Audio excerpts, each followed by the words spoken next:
नमस्कार, good morning. मैं हूं आपके साथ अभिषेक भट्टाचार्य। संडे का दिन है, लेकिन आज का संडे बिल्कुल भी रेस्टिंग नहीं रहने वाला, रेस्टफुल होने वाला है, क्योंकि आज बजट पेश होने वाला है। देश का वित्तीय वर्ष 2026-27 का बजट पेश होगा। इस वक्त की अपडेट आपको दिल्ली से बता दे रहे हैं। इस वक्त निर्मला सीतारमण, देश की वित्त मंत्री, पहुंच चुकी हैं। निर्मला सीतारमण और उनकी पूरी टीम, जिन्होंने बजट तैयार किया, मौजूद है वहां पर, मीडिया के सामने प्रस्तुत हुए। निर्मला सीतारमण के साथ वित्त मंत्रालय की पूरी टीम वहां पर मौजूद हुई। वित्त मंत्रालय के बाहर टैबलेट के साथ देश की वित्त मंत्री ने पोज दिया।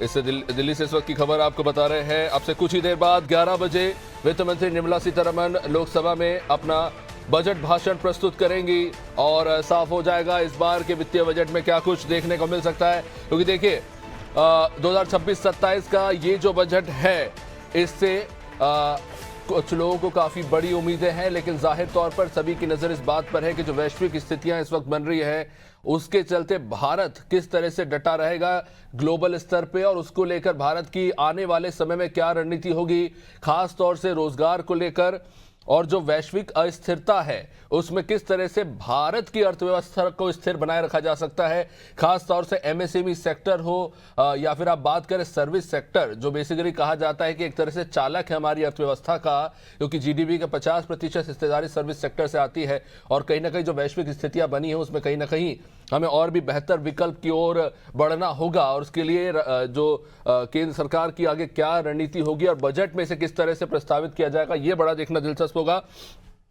तमाम एक्सपर्ट्स हमारे साथ जुड़ रहे हैं, सभी काफी ऑप्टिमिस्टिक। आज बड़ा सभी को बेसब्री से इंतजार है कि क्या कुछ देखने को मिलेगा इस बजट में। अजय सिंह यादव बीजेपी से हमारे साथ, डॉक्टर शिम्पी अग्रवाल कांग्रेस से प्रवक्ता है, हमारे साथ जुड़ रही है, अनुराग बिसारिया आर्थिक मामलों के जानकार है, सर आपका बहुत बहुत स्वागत, गणेश कावड़िया अर्थशास्त्री हैं, अशोक शुक्ला वरिष्ठ पत्रकार हमारे साथ। आप सभी मेहमानों का बहुत बहुत स्वागत है। तो जाहिर तौर पर क्योंकि केंद्र सरकार, बीजेपी की केंद्र सरकार बजट पेश कर रही है, अजय सिंह जी आप ही से शुरू करते हैं। देखिए बहुत मुश्किल भरे हालात रहे हैं अगर देश की वित्तीय स्थिति को देखा जाए, और हम ये नहीं कह सकते कि इसके लिए सिर्फ हम ही जिम्मेदार हैं। जिस तरह की वैश्विक स्थितियां बन रही हैं, कहीं ना कहीं एक बहुत बड़ी चुनौती भी हमारे सामने आन खड़ी हुई है, और ऐसे में एक जो बहुत बड़ी कामगार आबादी है, उनके हाथ में रोजगार स्थिर रहे, और महंगाई को अब तक हम देख रहे हैं जिस तरह से बाहरी देशों में जो महंगाई जो है, कह सकते हैं कि बहुत अस्थिरता है, वहां तेजी से हम देख रहे हैं काफी वॉलेटाइल स्थिति है, उसको कहीं ना कहीं अभी तक ठीक ठाक तरीके से भारत की अर्थव्यवस्था में स्थिर रखने की कोशिश की गई है। लेकिन आने वाले समय में ये चुनौतियां और भी बढ़ सकती है, जो इस बात को दर्शाता भी है, क्योंकि जो ग्रोथ अब तक इस साल दिखी है हमारी, वो कहीं ना कहीं अगले साल वैसी देखने को नहीं मिलेगी, और जाहिर तौर पर इसका अंदेशा पहले ही लगाया जा चुका है, क्योंकि महंगाई दर जो है बढ़ सकती है, और ऐसे में कई चुनौतियां हैं। तो किस तरह से देखें, आने वाले आधे घंटे में, एक घंटे में बजट पेश हो जाएगा, जनता को क्या उम्मीदें रखनी चाहिए केंद्र की इस बजट से? वैसे प्रधानमंत्री नरेंद्र मोदी जी के नेतृत्व में भारत दुनिया की चौथी सबसे बड़ी अर्थव्यवस्था है, और जिस तरह का बजट भारत का आने वाला है, वो दुनिया की बड़ी ताकत के रूप में ही आने वाला है। आज हमारी 4.5 लाख ट्रिलियन डॉलर की जीडीपी है, जो कि दिखाता है कि भारत की अर्थव्यवस्था किस मजबूती के साथ चल रही है। 880 टन से ज्यादा का गोल्ड स्टॉक भारत के पास होना, जिस देश में गोल्ड गिरवी रख के सरकार को पेट्रोल खरीदना पड़ गया था, तो ये भारत की अर्थव्यवस्था को दिखाता है। प्रधानमंत्री के नेतृत्व में सभी आयामों में पिछले 10 सालों में सरकार ने जो आमूलचूल परिवर्तन किया है, उसके परिणाम दिखने लगे हैं। जहां 2009-10 तक केवल डिफेंस सेक्टर में 1 लाख करोड़ का बजट होता था, वो हमारी सरकार ने 6 लाख करोड़ से ऊपर पिछले वित्तीय वर्ष में पहुंचाया। जहां तक कि टोटल एक्सपेंडिचर केवल 10 लाख करोड़ होता था, वो पिछले वित्तीय वर्ष में 50 लाख करोड़ से ज्यादा का टोटल एक्सपेंडिचर देश का था।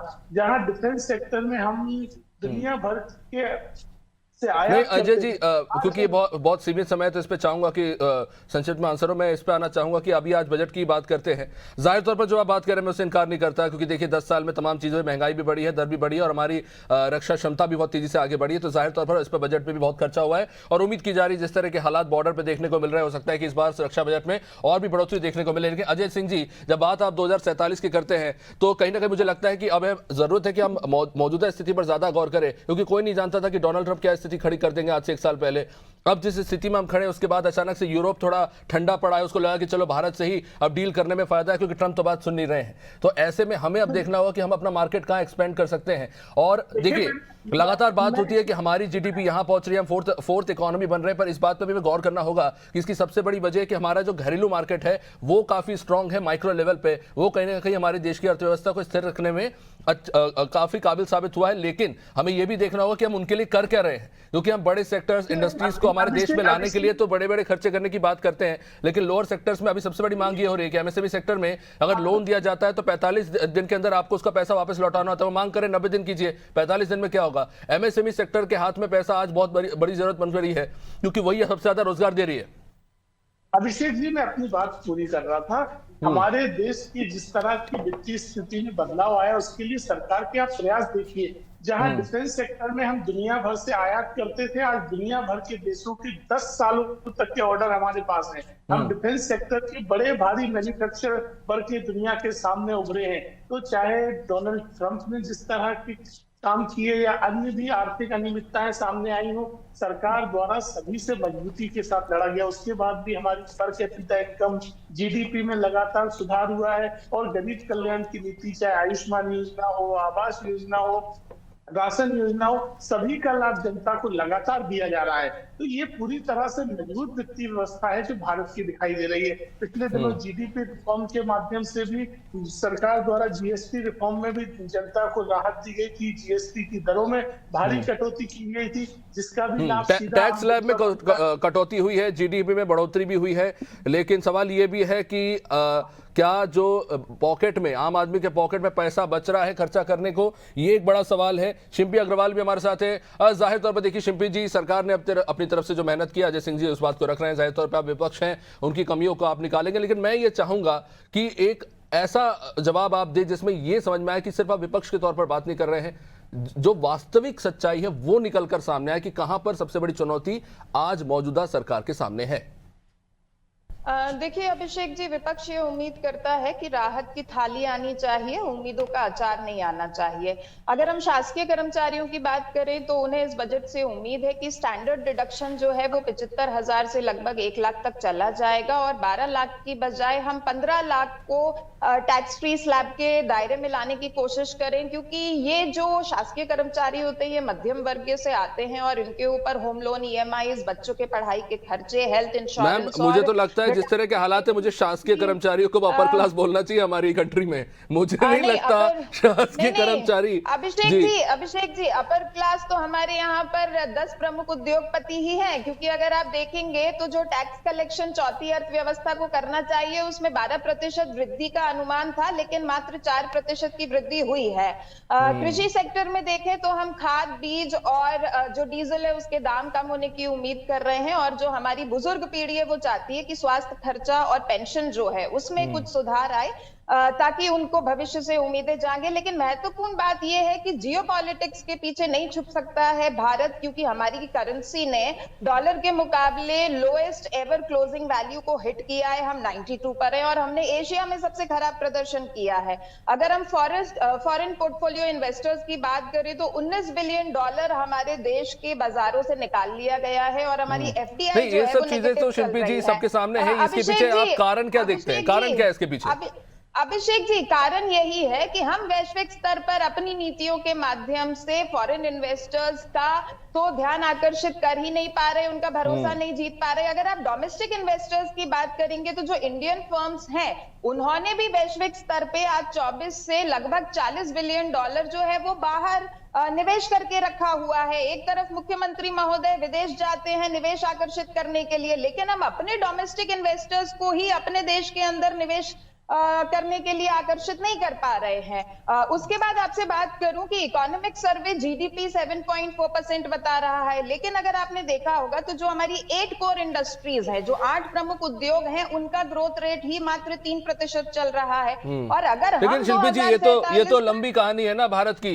इंडस्ट्री सेक्टर की बात बहुत होती है, लेकिन आप देख लीजिए 53% डिपेंडेंसी हमारी सर्विस सेक्टर पर आज भी है और इसका डाइवर्सिफिकेशन नहीं हो चुका। पर खैर लौटूंगा आपके पास, समय थोड़ा सीमित है। एमएसएमईज और इंडस्ट्रियल ग्रोथ पर भी तो बात करनी पड़ेगी, क्योंकि सर्विस सेक्टर पर डिपेंडेंसी है, तो एमएसएमईज मैं वही बात कर रहा था, मैं आप ही की बात को खैर थोड़ा बेहतर जी मैं उसी पे आ रहा था। गणेश जी बात तमाम तरह की होती है, मैं इस पे आना चाहूंगा। इकोनॉमिक सर्वे हम देख रहे थे, मैंने देखा है बहुत काबिल तरीके से उसे लिखा जाता है। अब उसमें एक चीज लिखी गई कि एक तरफ देखा गया कि बैंकिंग सेक्टर में लोन्स जो हैं, जो मतलब रिकवर नहीं हो पाए, जो घाटे का जो लोन रहा, वो एक बड़ी परसेंटेज देखने को मिली। लेकिन साथ ही साथ उसी के आगे बड़ी अच्छे से लाइन जोड़ी गई, लेकिन फिर भी पूंजीगत भंडार में कोई कमी नहीं आने दी गई लोन देने के लिए। इसका मतलब अगर इसे दूसरी तरीके से देखें तो एक तरफ तो आप बैड लोन रिकवर नहीं कर पाए, दूसरी तरफ आपसे कोई कर्ज ले नहीं रहा, इसलिए भंडार में आपके पास पड़ा हुआ है पैसा। यानी कि मार्केट में व्यापारी रिस्क लेना नहीं चाह रहे हैं, क्योंकि वो सोच रहे हैं कि इस वक्त स्थिति काफी वोलेटाइल है। क्या ये माने? क्योंकि देखिए कैपिटल एक्सपेंडिचर की अगर बात करें तो देश की सरकार ने अब तक का रिकॉर्ड खर्चा किया है किसी भी चीज में हो, इंफ्रास्ट्रक्चर डेवलपमेंट में हो, लेकिन बदले में ना कॉर्पोरेट ने इन्वेस्ट किया, ना व्यापारी इन्वेस्ट करना चाहते हैं पैसा। और जिस तरह से आईपीओज में हम देख रहे हैं पैसा आ रहा है और इनिशियल इन्वेस्टर्स उसमें से अपना बस जेब भर रहे हैं, वो कहीं ना कहीं दिखाता है कि कहीं ना कहीं विश्वास की कमी है प्राइवेट इन्वेस्टर्स की, या जो उम्मीद लगा के सरकार बैठी थी उस पर खरे नहीं उतरे, या व्यापारी, इंडस्ट्रियलिस्ट और कॉर्पोरेट्स। बहुत अच्छा आपने इस बात को एनालाइज किया है। और अभी पिछले 2-3 सालों से अगर आप देखें तो गवर्नमेंट सेक्टर ने इंफ्रास्ट्रक्चर पे काफी खर्च किया, लेकिन जिस दर से गवर्नमेंट ने अपना कैपेक्स बढ़ाया उस दर से प्राइवेट सेक्टर ने इन्वेस्टमेंट नहीं बढ़ाया। तो ये एक लेकुना है, और उसका मुख्य कारण ये है कि जियोपॉलिटिकल अनिश्चितता के कारण अभी प्राइवेट सेक्टर ये हिम्मत नहीं कर पा रहा। उनके पास फंड बहुत है, लिक्विडिटी बहुत है, लेकिन उस लिक्विडिटी को मेटलाइज नहीं कर पा रहे हैं। तो कई सारी चीजें हैं, और ये गवर्नमेंट और प्राइवेट सेक्टर का कोऑर्डिनेशन होना चाहिए कि अगर एक सुस्त हो जाए और दूसरा भी सुस्त हो जाए तो अर्थव्यवस्था में मंदी आ जाए। इसलिए इस बजट में सबसे बड़ी चुनौती है कि जो कैपेक्स का लेवल उन्होंने तय किया उसको और कैसे बढ़ाएं। और आप देखिए कि इस बजट में बहुत ज्यादा उम्मीद नहीं है, क्योंकि जीएसटी रिफॉर्म पहले ही कर चुके हैं, डायरेक्ट टैक्स का मामला पहले ही कर चुके हैं, और ये चिन गुड्स करके एक नई कैटेगरी बना दी जिसके ऊपर टैक्सेशन आज से जीएसटी 40% हो गया है। तो अब मोटे रूप से जो सरकार कह रही है कि ये बजट हमें इस बात के लिए तैयार करेगा कि हम तीसरी बड़ी अर्थव्यवस्था इस साल के अंत तक कैसे बने। नहीं गणेश कावड़िया जी, मैं इस पे जरूर आना चाहूंगा। ये चौथी अर्थव्यवस्था, तीसरी अर्थव्यवस्था की बड़ी बात होती है। पर पर्सन इनकम में हम पूरी दुनिया में 140वें स्थान पर आते हैं। मेरा सीधा सवाल है, अगर हमारी देश की आबादी 140 करोड़ से बड़ी नहीं होती, एक मिनट रुक जाइए, ब्रेकिंग बाद में चलेगी, अगर 140 करोड़ से बड़ी आबादी नहीं होती तो उसके अगर क्या हम होते आज चौथी सबसे बड़ी अर्थव्यवस्था? मेरा एक सीधा सवाल है आपसे। नहीं, बिल्कुल नहीं होते। तो हमारी जो डेमोग्राफी का डिविडेंड है उसके बेसिस पे हमने आकार बढ़ाया। अगर आकार बढ़ाएंगे तो फिर डिस्ट्रीब्यूशन की भी बात आएगी। जब आकार ही नहीं बढ़ेगा तो डिस्ट्रीब्यूशन कहाँ से होगा? कंगाली में आटा गीला होता है। अगर हमारी कंगाली मतलब खत्म करनी है तो हमारी बास्केट को बढ़ाना पड़ेगा। और इसलिए इस सरकार की ये तो तारीफ करनी पड़ेगी कि इतनी सारी जियोपॉलिटिकल अनिश्चितता के बावजूद हमने अपनी ग्रोथ रेट को बना के रखा। अब जब ग्रोथ बनेगी तो डिस्ट्रीब्यूशन की बात आएगी, और ये नया चैलेंज है। और इसीलिए प्रधानमंत्री जी ने एक बहुत बड़ी बात हम रिफॉर्म, परफॉर्म और ट्रांसफॉर्म, अब हमारी अर्थव्यवस्था को ट्रांसफॉर्म करने की बात आ रही है कि किस तरह से हम बॉटम ऑफ द सोसाइटी के पहुंचे और हमारी इकोनॉमिक ग्रोथ का लाभ वहां पहुंचे। ये परफॉर्म और रिफॉर्म, परफॉर्म रिफॉर्म तो सरकार कर रही है, लेकिन ट्रांसफॉर्म करने का जिम्मा कैसे पब्लिक सेक्टर ने ले रखा है, प्राइवेट सेक्टर क्या कर रहा है, ये एक बहुत बड़ा सवाल है। इस पर आऊंगा जरूर, लेकिन उससे पहले इस वक्त की बड़ी खबर आपको बता रहे हैं। सबसे पहले उस पर नजर डालते हैं, मैं चर्चा को आगे बढ़ाऊंगा। इस वक्त की बड़ी खबर आपको बता रहे हैं, वित्त मंत्री ने राष्ट्रपति मुर्मू से मुलाकात की। जैसे कि परंपरा रही है, बजट पेश होने से पहले राष्ट्रपति ने वित्त मंत्री को शुभकामनाएं दी है। 2026-27 का यह वित्तीय बजट खासतौर से बेहद महत्वपूर्ण, जिस तरह के वैश्विक हालात हैं और इन सब के बीच में देखिए अब इस बात से इनकार नहीं किया जा सकता, एक बहुत बड़ा ग्लोबल चेंज आने जा रहा है। जो दावोस में समिट हुआ उसमें तमाम राष्ट्र के राष्ट्रपतियों से लेकर प्रधानमंत्रियों ने अब सीधे तौर पर जाहिर कर दिया है कि आप इस गलत फहमी में न रहे कि पुरानी जो व्यवस्था है वो वापस लौटने वाली है, वो व्यवस्था बन जाएगी। तस्वीर आप देख रहे हैं, वित्त मंत्री निर्मला सीतारमण तमाम जो ड्राफ्ट तैयार किया गया है इस बार के बजट का, तमाम विशेषज्ञों के साथ, एक्सपर्ट्स के साथ वहां पे राष्ट्रपति द्रौपदी मुर्मू, और जैसा कि परंपरा रही है हर बार बजट से पहले राष्ट्रपति से मुलाकात करने के लिए वित्त मंत्री निर्मला सीतारमण पहुंची हैं। अपना नवा वित्तीय बजट पेश करने जा रही हैं देश की वित्त मंत्री निर्मला सीतारमण। ये तस्वीर आप देख रहे हैं राष्ट्रपति भवन के बाहर, जहां पर तमाम एक्सपर्ट्स वहां पर जुटे थे। खैर वापस लौटेंगे चर्चा पर। जी गणेश जी, जो बात हम कर रहे थे कि एक तो है हमारे चैलेंजेस हमारे घरेलू बाजार को लेकर और एक वैश्विक चैलेंज है, और अब तो दावोस में अब तमाम राष्ट्रपति कह चुके हैं कि भाई आप भूल जाइए वो एक व्यवस्था थी कि अमेरिका एक तरफा कंट्रोल कर रहा था, जो शायद वो और ज्यादा उस पर कंट्रोल करने की कोशिश कर रहा था, वो अब छूट रहा है। एक नई व्यवस्था बनने जा रही है और यहां पर अगर आपने सबके साथ प्रॉपर कोऑर्डिनेट नहीं किया, नेगोशिएट नहीं किया, तो वो व्यवस्था पूरी तरह से ध्वस्त हो जाएगी और सबसे बड़ा खामियाजा उन देशों को भुगतना पड़ेगा जो सही समय पर फैसला नहीं लेते अपने राष्ट्र के हितों में। बिल्कुल, आपने बहुत अच्छा ऑब्जर्व किया और आपने देखा होगा पिछले 6 महीनों में कि जिस तरह से अमेरिका अपनी लीडरशिप को स्टेब्लिश करने की कोशिश कर रहा है, भारत ने एक अल्टरनेट रास्ता निकाला और अल्टरनेट रास्ता में हमने यूरोपियन यूनियन के साथ, यूएई के साथ और रशिया के साथ अपने ट्रेड रिलेशन को बेहतर किया और उसी का नतीजा है कि इतना बड़ा टैरिफ के बर्डन के बावजूद भी हमारा करंट अकाउंट डेफिसिट डगमगाया नहीं और हमारा एक्सपोर्ट का परफॉर्मेंस बना हुआ है। अब कुछ चीजें ऐसी हैं कि जिसके लिए सरकार ने एक्स्ट्रा एफर्ट्स किए हैं और इस बार की बजट बहुत बड़ा है और उसको बैलेंस कैसे रखना है, क्योंकि 5 राज्यों में विधानसभाओं के चुनाव हैं। इसका मतलब बजट को पॉपुलर रखना है, किसानों को मदद पहुंचानी, ये भी बहुत बड़ी। ये गणेश जी आपने ये बड़ी बात कही। अब हमें क्योंकि सबसे बड़ा सवाल यही उठ रहा है, मैं इसमें आना चाहूंगा, अशोक शुक्ला जी काफी देर से इंतजार कर रहे हैं कि हम हर बार देखते हैं कि अच्छा बजट क्या चुनाव से 2 साल पहले 1 साल पहले आ रहा है तो उसमें क्या इफेक्ट होगा। हम लॉन्ग टर्म कम सोचेंगे। एक वही सरकार जो बात करती है 2047 की, फिर हम उसी सरकार के बारे में बात करने लगते हैं, चलो अभी बिहार में चुनाव है तो बजट में ये होगा, अभी चलिए तमिलनाडु में चुनाव है तो बजट में होगा। हम इससे कब सुधरेंगे? बजट तो पूरे देश का होता है ना साहब, एक राज्य को क्यों जो है तवज्जो दे रहे हैं? लॉन्ग टर्म के बारे में सोचना होगा। सबसे बड़ी हमारे देश के प्राइवेट सेक्टर की प्रॉब्लम यह है कि हम शॉर्ट टर्म बेनिफिट के बारे में सोचते हैं, लॉन्ग टर्म नहीं। तो आज अगर हम जापान, जर्मनी या चाइना ऐसे देशों को देखें कि उनकी कंपनीज कहां पे खड़ी हैं और हमारी कंपनीज क्या कर रही है, एक बहुत बड़ा सवाल है। अशोक जी देखिए, ये जो बजट आता है इसमें 3 चीजें मुख्य रूप से होती हैं। एक देश की आवश्यकता होती है कि देश की अपेक्षा क्या है आपसे।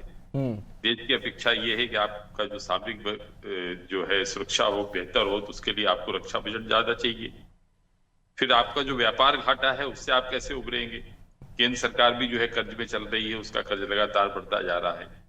तो एक राष्ट्रीय आवश्यकता होती है, उसके परिप्रेक्ष्य में ये बजट को देखना चाहिए। दूसरी होती जन अपेक्षा। जन अपेक्षाओं में ये है कि जनता अपेक्षा करती है कि चीजें सस्ती हो और उसके बीच में हो, उसका जीवन स्तर बेहतर हो, शिक्षा, स्वास्थ्य, सब चीजें अच्छी हो, इंफ्रास्ट्रक्चर अच्छा हो, जिसका उपयोग आम जनता करती है। और उसके बाद में एक आंतरिक चुनौती होती है आपको कि किस तरह से आप देश के अंदर की जो अर्थव्यवस्था है आपकी उसको बेहतर हो। और तीसरी होती है राजनीतिक जरूरत। जिस राजनीतिक जरूरत की अभी चर्चा हो रही थी कि 5 राज्यों में चुनाव होने, तो उसको भी ध्यान में रख के जो है बहुत सारी फ्रीबीज की योजनाओं की भी घोषणा होगी, कहीं कुछ और किसी राज्य को विशेष पैकेज देने की बात चलेगी। तो ये 3 तरह से ये बजट होता है। लेकिन देश के सामने बड़ी चुनौतियां हैं। आप चीन पे आपकी जो निर्भरता है, जिस तरह से आप चीन से आयात कर रहे हैं, व्यापार घाटा आपका लगातार बढ़ रहा है, इस तरह से रुपए का अवमूल्यन हो रहा है, डॉलर के मुकाबले आप रुपए देखें कहाँ पहुंच रहा है। तो बड़ी चुनौतियों का सामना करने वाला ये बजट है। जनता को अपनी चिंता होती है, देश की अलग आवश्यकताएं होती हैं और राजनीतिक पार्टियों की जरूरत अलग होती है। तो निर्मला सीतारमण के सामने 3 तरह की चुनौतियां हैं और हम लोगों को थोड़ा सा देखना होगा कि किस तरह से आता है ये बजट। लेकिन अशोक जी एक बड़ा सवाल ये उठ रहा है कि आज हम देख रहे हैं कि एक बहुत बड़ी आबादी जो है, जहां पे एक तरफ कह रहे हैं कि हमने रोजगार स्थिर रखने में कहीं ना कहीं इकोनॉमिक सर्वे में कह रहे हैं कि उतनी बुरी स्थिति जो हम एक्सपेक्ट करते वो देखने को नहीं मिली, हम रोजगार को स्थिर रखने में सफल हुए। लेकिन हमें यह भी देखना होगा कि जो लोग रोजगार कर रहे हैं उनकी मासिक आमदनी क्या है। अभी हाल ही में हम देख रहे थे किस तरह से गिग वर्कर्स की काफी चर्चा हो रही थी, स्विगी, जोमेटो और ब्लिंकिट में काम करने वालों को किस तरह से 10 मिनट में डिलीवर करना होता है। जब इकोनॉमिक सर्वे आया तो ये पता चला कि पहले इनकी आबादी कुछ 70 लाख के करीब थी, अब ये 1 करोड़ 1.5 करोड़ के भी पार जा चुकी है, शायद 1 करोड़ 20 लाख से भी ऊपर है। लेकिन अगर हम देखें तो ये किस स्थिति में काम कर रहे हैं, इनका कोई मेडिकल लाइफ इंश्योरेंस नहीं होता, ये अपनी बाइक पे चलते हैं, पेट्रोल भी खुद ही भरवाना होता है, पेट्रोल के दाम क्या आपको पता है, दिन के 500 रुपये नहीं कमा पाते हैं, परिवार का खर्चा इनके ऊपर है। और ये कोई अनपढ़ या अशिक्षित लोग नहीं है, ऐसे भी कई हैं जिनको मैं खुद जानता हूं जिन्होंने इंजीनियरिंग की है 2-2 लाख खर्च करके, लेकिन उनको जॉब नहीं मिली। तो ये एक बहुत बड़ा चैलेंज है हमारे सामने, क्योंकि देखिए इससे पहले हम बात कर रहे थे कि हम डिप्लोमा कराएंगे, इनको ट्रेनिंग देंगे ताकि इनको जॉब मिल सके। फिर उसके बाद आया कि हम इनको इंटर्नशिप कराएंगे 500 ऐसी कंपनीज के साथ, और शायद ये आंकड़ा 5 लाख सालाना था कि 5 लाख लोगों को सिखाएंगे। पर उसका 1 साल में बीते, क्या नतीजा निकला इसके तो खैर कुछ स्पष्ट आंकड़े इस वक्त है नहीं। लेकिन कहीं ना कहीं ये बात समझ में आती है कि जो इंडस्ट्री है और जो गवर्नमेंट जो पॉलिसीज बनाती है उसमें कोई कोऑर्डिनेशन देखने को नहीं मिलता। बिल्कुल आप ठीक कह रहे हैं। और इस देश की जो सबसे बड़ी समस्या है बढ़ती आबादी और घटती सुविधाएं। जिस तेजी से आपकी आबादी बढ़ रही है, जिस तेजी से आपके देश में युवा बढ़ रहे हैं, युवा बेरोजगार बढ़ रहे हैं, उसके मुकाबले आपके पास में काम नहीं है। तो उसकी एक मुख्य वजह यह है कि जब तक आप रोजगार के क्षेत्रों का विकेंद्रीकरण नहीं करते हैं, अभी आप देखिए कि कुछ लोगों के पास में बहुत सारे काम है और देश की एक बड़ी आबादी है ऐसी है जिसके पास में कोई काम नहीं है। और अभी जिनका जिक्र कर रहे थे आप, उसमें 15,000, 16,000, 10,000, 12,000, 8,000 रुपए कमाने वाले लोग हैं। अभी एक जी राम जी योजना लेकर सरकार आती है, वो कहती है कि 125 दिन का काम मिलेगा और आपकी जो दैनिक मजदूरी होगी वो 260-61 रुपए होगी। तो सरकार जो है, जो एक आम जनता की या आम लोगों की जो वास्तविक व्यवहारिक कठिनाइयां हैं उनको नहीं देखती है। अगर देखती है तो उसके पास में संसाधन सीमित है, वो उसको पूरा नहीं कर पा रही है। तो इस देश में रोजगार एक बहुत बड़ी समस्या है। जब तक देश की एक बड़ी आबादी के पास में रोजगार नहीं होगा, तब तक आपकी आंतरिक अर्थव्यवस्था भी ठीक नहीं होगी। और अब ये आंकड़ेबाजी आप करते रहिए कि आपकी जीडीपी इतनी बढ़ रही, सब चीजें इतनी बढ़ रही है, महंगाई लगातार बढ़ रही है, उसके मुकाबले आम आदमी की तो आय नहीं बढ़ी है। और अगर आप दुनिया में अगर आप देखें तो भारतीयों की जो आय है बहुत ही कम है। हाँ। और जिस तरह से महंगाई बढ़ रही है, जो महंगाई का ग्राफ बढ़ता है, उसके चलते जो है आम आदमी का जीवन कितना कठिन हो गया, कितना मुश्किल है। इसलिए आम आदमी चाहता है कि साहब उसके पास में रोजगार भी हो, चीजें उसकी रीच में हो, सस्ती हो, ताकि उसका जीवन स्तर भी कुछ बेहतर हो सके। ये एक बड़ी समस्या है। अभी आपने तो केवल बेरोजगारों की जिक्र किया है, असंगठित क्षेत्र के मजदूरों की स्थिति आप देख लीजिए क्या है। आप दिल्ली में जाकर आप देखिए कि एक तरफ आपको जो है लुटियन का इलाका दिखेगा, दूसरी तरफ आप चले जाइए तो स्लम बस्तियां आपको दिखेंगी, जहाँ पे एक कमरे में जब बहुत सारे लोग रहते हैं, उनके पास में शुद्ध पीने का पानी नहीं है।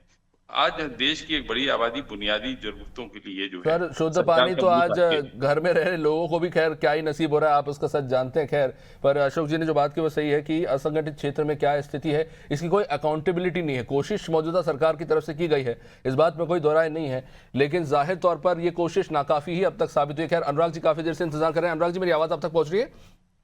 जी अनुराग जी, मैं इस बात में जरूर आना चाहूंगा कि 1990 के बाद जिस तरह से मार्केट एक्सपेंड हुआ, प्राइवेट जो प्लेयर्स हैं उनकी एंट्री हुई, विदेशी निवेश आना शुरू हुआ, काफ़ी चीज़ें हुई, लेकिन जिस तरह से हम बजट को देखते हैं, परसीव करते हैं, एक as a news anchor, journalist कह लीजिए, या फिर एक एज अ पब्लिक जो टीवी पे देखती है या अखबारों में पढ़ती है, क्या हमारा बजट देखने का नजरिया कुछ बदला है? क्योंकि जब मैं देखता हूं बजट आने से पहले सबसे पहले बात शुरू हो जाती है कि इनकम टैक्स स्लैब में क्या चेंज हुआ। अरे साहब, पिछले साल ही तो हुआ था, अभी 5 लाख तक छूट दे दिया, 12 लाख तक चल रहा है।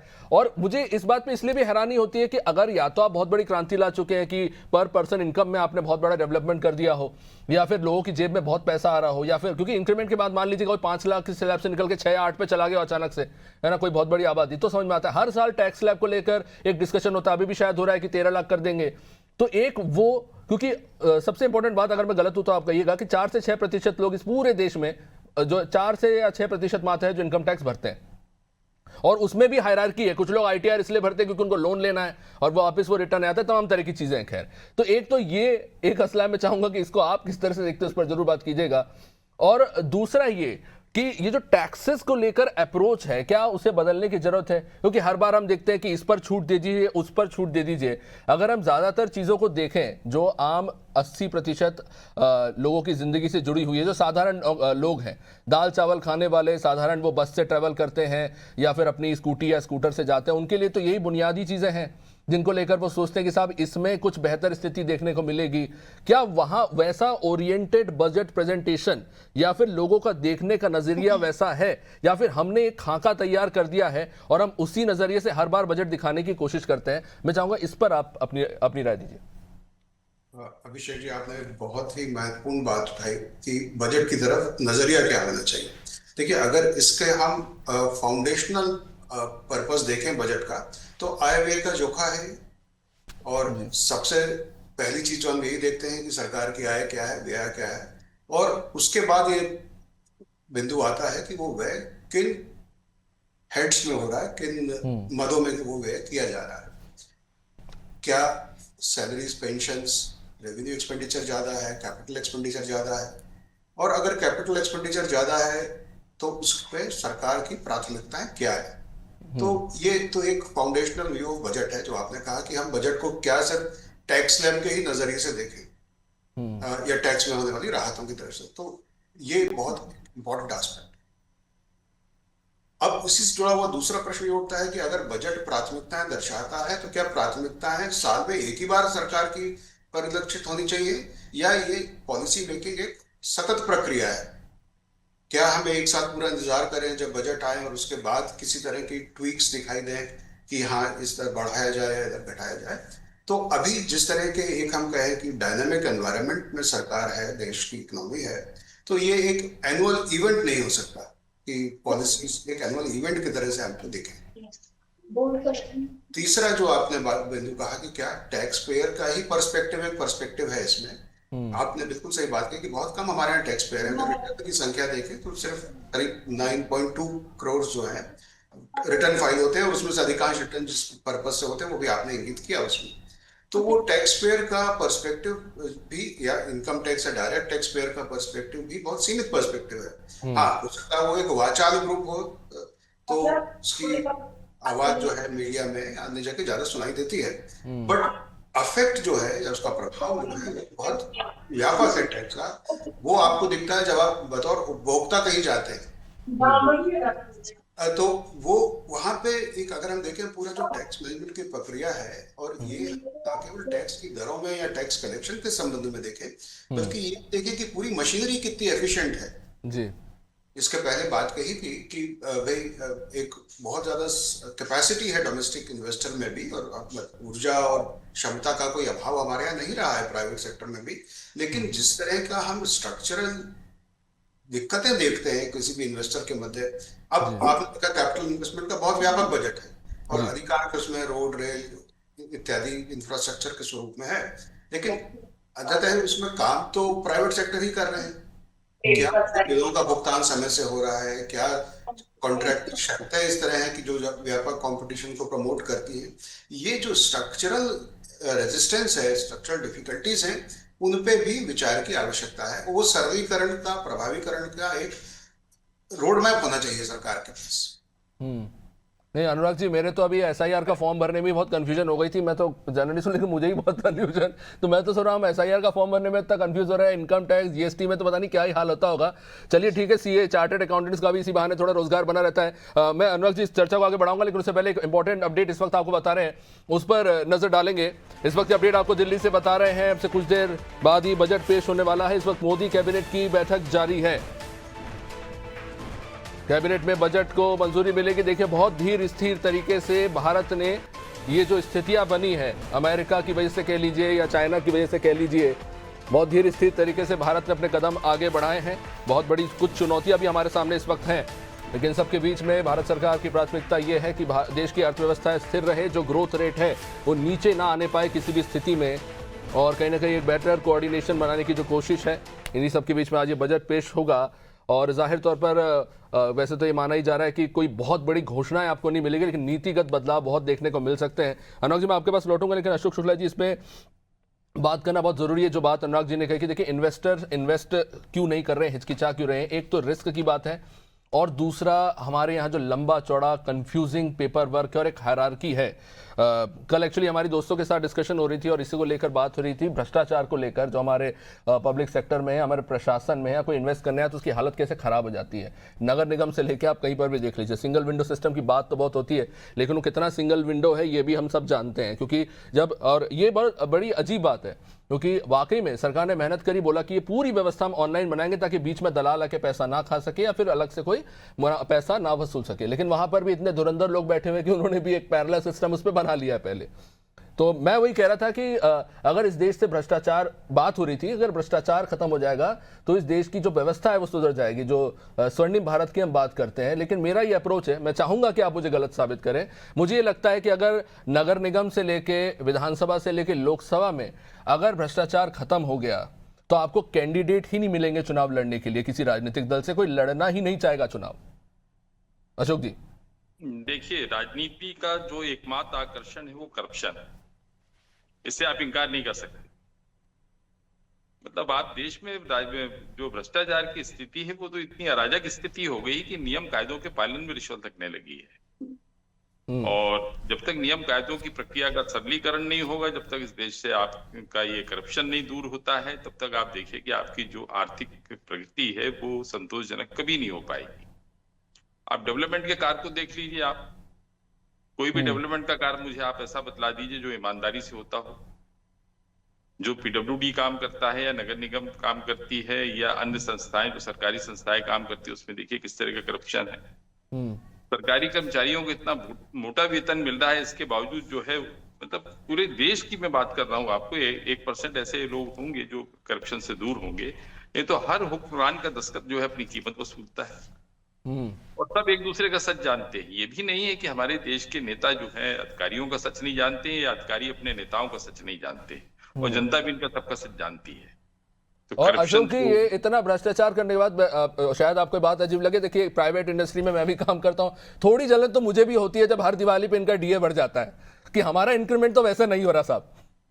नहीं, सब कुछ इस देश में 2-3 लोगों के लिए तो सब कुछ है इस देश में। इस देश में स्वर्ग जैसे इंतजाम है, नेताओं के लिए स्वर्ग जैसे इंतजाम है, अधिकारियों के लिए स्वर्ग जैसे इंतजाम है, और जनता को जो है तो 1 रुपए किलो गेहूं, 2 रुपए किलो चावल या 5 किलो का मुफ्त राशन दे दीजिए, एक शौचालय दे दीजिए, एक आवास दे दीजिए।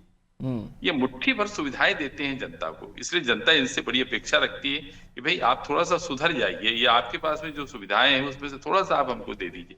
नहीं, सरकार अपने बारे में सोच रही है, वो मजे में रहती है, नेता अपने बारे में सोचते हैं, वो भी मजे में रहती है। दुर्भाग्य ये है कि इस देश की जनता अपने बारे में नहीं सोच रही है। मैं इस पे अजय सिंह के पास आऊंगा इस सवाल पे, लेकिन उससे पहले मैं गणेश जी से इस पे नजरिया चाहूंगा। अशोक जी ने जो बात कही कि देखिए 1 किलो रुपए प्रति गेहूं और चावल देते हैं और यही जनता फिर आपको वोट देती है, मुझे से ये लगता है कि वो जो घर में वो नाकारा बेटा नहीं होता, जब तक उसकी जॉब नहीं होती तब तक बाप जो बोलेगा उसको सुनना पड़ेगा, और जब बेटा कमाने लगता है तब ही sometime hold a little bit of authority in the family कि पापा अभी मैं ये करना चाहता हूं। तो कभी कभी हमारी देश की राजनीति में मुझे यही लगता है कि जानबूझ के इन्हें फंसा के रखो गरीबी में, इन्हें रखो इसी एक स्टैचर में, एक बना दो एकदम निम्न वर्ग, एक निम्न मध्यम वर्ग, और फिर मध्यम वर्ग, और फिर अपर क्लास को तो क्या छोड़ देते हैं।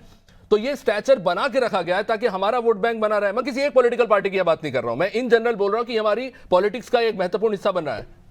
Well taken. इसका मतलब पॉलिटिकल रिफॉर्म्स चाहिए, और पॉलिटिकल जो सिचुएशन है वो भी एक तरह का प्रोफेशन है, और उस प्रोफेशन के अंदर ये सब गुण है कि हमें अपना वोट बैंक चाहिए, नहीं तो हम पावर में कैसे आएंगे। अब प्रश्न ये आता है कि हम पॉलिटिकल पार्टीज में रिफॉर्म कैसे लाएं। तो हिम्मत करें, जो अच्छे लोग हैं, जिनकी मोरालिटी अच्छी है, जो सोशल सर्विस चाहते हैं, सोशल डेवलपमेंट चाहते हैं, वैसे लोग पॉलिटिक्स में जुड़े तो करिश्मा हो सकता है। लेकिन हम सब बातें बहुत अच्छी करते हैं, लेकिन जब पॉलिटिक्स में आने की बात कहते हैं तो नहीं, मैं पॉलिटिक्स के लिए सूटेबल नहीं हूँ और मैं पॉलिटिक्स में नहीं जाऊंगा।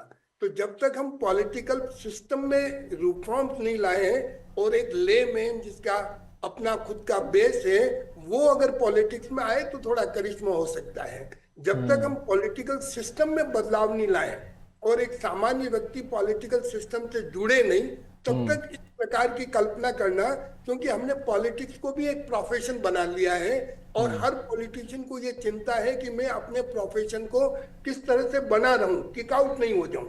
और जब वैसे देखिए गणेश जी, हर चीज एक प्रोफेशन है। अगर देखा जाए तो बाबा लोग भी एक प्रोफेशन ही फॉलो कर रहे हैं, बस ये कि आप उसे पॉजिटिव वे में ले जाते हैं, नेगेटिव वे में ले जाते हैं। लेकिन एक बात जरूर बोलूंगा इस पे, अशोक जी इंतफाक रखते होंगे कि भाई मेरे जैसा आदमी भी अगर वकील लेके जाए ना अगर पार्षद का चुनाव का फॉर्म भरने के लिए, तो मैं मानता हूं उसमें भी मैं गलती कर दूंगा। इतना कॉम्प्लिकेटेड सिस्टम हमने बना रखा है कि नॉर्मल आदमी उसमें घुस ही नहीं सकता। पर खैर, जिस बात पे हम आ रहे थे अजय सिंह जी, मैं उस पर सीधा आपसे पूछूंगा, is in India corruption is a parallel currency? क्या इंडिया में करप्शन एक पैरेलल करेंसी है आज के टाइम पे? और ये सबसे बड़ा, मैं किसी गवर्नमेंट को ब्लेम नहीं कर रहा हूं, मैं कह रहा हूं ये आपके लिए सबसे बड़ी चुनौती है आज के टाइम पे, क्योंकि राजीव गांधी जी बोल के गए 1 रुपया भेजते थे 25 पैसे पहुंचते थे। तो आज कौन सा, क्योंकि आप कह रहे हैं कि आप डायरेक्ट अकाउंट में पहुंचा देते हैं, लेकिन हम तो देख रहे हैं ना कहीं पुल गिर जा रहे हैं, कहीं सड़क गिर जा रही है। देखिए, इंफ्रास्ट्रक्चर डेवलपमेंट आपकी गवर्नमेंट का एक प्राइमरी एजेंडा रहा है, लेकिन उस एजेंडे में भी यही लोग भ्रष्टाचार का बट्टा लगा रहे हैं।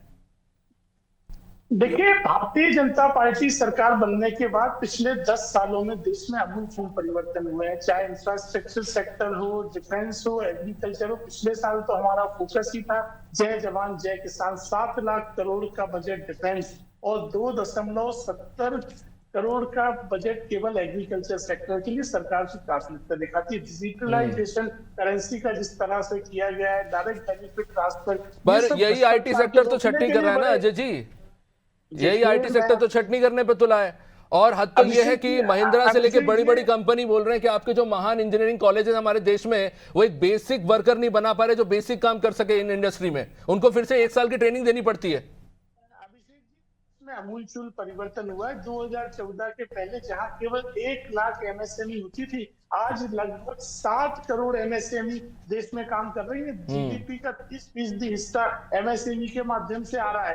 तो ये हमारी डिपेंडेंसी किसी एक बड़ी कंपनी के ऊपर नहीं रह गई है। और मैंने आपसे कहा कि लगातार हमारा जिस तरह से इम्पोर्ट ठीक है अजय जी, क्योंकि टीम बोल रही है मेरे पास समय सीमित है, एक बहुत महत्वपूर्ण मसले पे जवाब चाहूंगा क्योंकि इस बजट में इसका जिक्र जरूर होगा।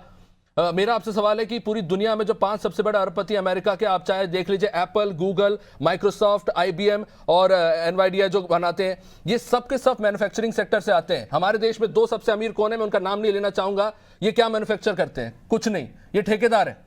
चाहे वो आपको पोर्ट्स ले लीजिए, चाहे सड़क निर्माण ले लीजिए, चाहे बिल्डिंग्स ले लीजिए, चाहे इंडस्ट्री ले लीजिए, इलेक्ट्रॉनिक मीटर ले लीजिए, कुछ नहीं बनाते हैं, ये ठेकेदार है। लेकिन दुनिया में सबसे अमीर होने पर तुले हैं, भारत में सबसे अमीर हैं। तो मेरा वही सवाल है कि मैन्युफैक्चरिंग सेक्टर में हम 17 से 12.5 पे आ गए, हम क्या बात कर रहे हैं? देखिए, मैंने आपसे स्पष्ट तौर पे कहा कि देश में 7 करोड़ एमएसएमई कंपनियां काम कर रही हैं, जो कि बताता है कि देश का डाइवर्सिफिकेशन किस तरह से हो रहा है। और इंफ्रास्ट्रक्चर सेक्टर में जिस तरह से क्रांति हुई है, देश में जिस तरह से आगे बढ़ रहा है, और आज 4थी बड़ी अर्थव्यवस्था बनना क्या ये छोटी बात मानी जाती है? तो देश बहुत तेजी से बदल रहा है। अगर कोई सेक्टर कितना तेजी से आगे बढ़ सकता है, इसके लिए भारत दुनिया में बड़ा उदाहरण है। हमने स्वदेशी अभियान चलाए, हमने जीएसटी में रिफॉर्म किए, ये केवल इसी के लिए किए ताकि देश की अर्थव्यवस्था सुधर सके। ये अर्थव्यवस्था अजय जी, मैं यही बोलूंगा कि कभी कभी हमें लगता है हम पास्ट के बारे में बहुत प्राउड फील करते हैं और फ्यूचर के बारे में बहुत ऑप्टिमिस्टिक। प्रेजेंट के मामले में थोड़ा मामला डावाडोल है। पर खैर, बहुत बहुत शुक्रिया आप सभी का इस चर्चा में जुड़ने के लिए और अपने एक्सपर्ट ओपिनियंस देने के लिए। तो देखिए, आम बजट कुछ ही देर में पेश होने जा रहा है, उससे पहले कुछ नेताओं की प्रतिक्रिया आप सुनिए। जिस लक्ष्य को लेकर के देश की सरकार पिछले 11 साल से काम कर रही है कि हम भारत को विकसित भारत बनाएंगे, और 2014 से लेकर के निरंतर आने वाला हर बजट एक के बाद उस अनुक्रम में आगे बढ़ने की एक पायदान के अगली पायदान के रूप में होता है। इस बार का बजट भी भारत को विकसित भारत बनाने की दिशा में एक कदम और आगे बढ़ाने वाला होगा।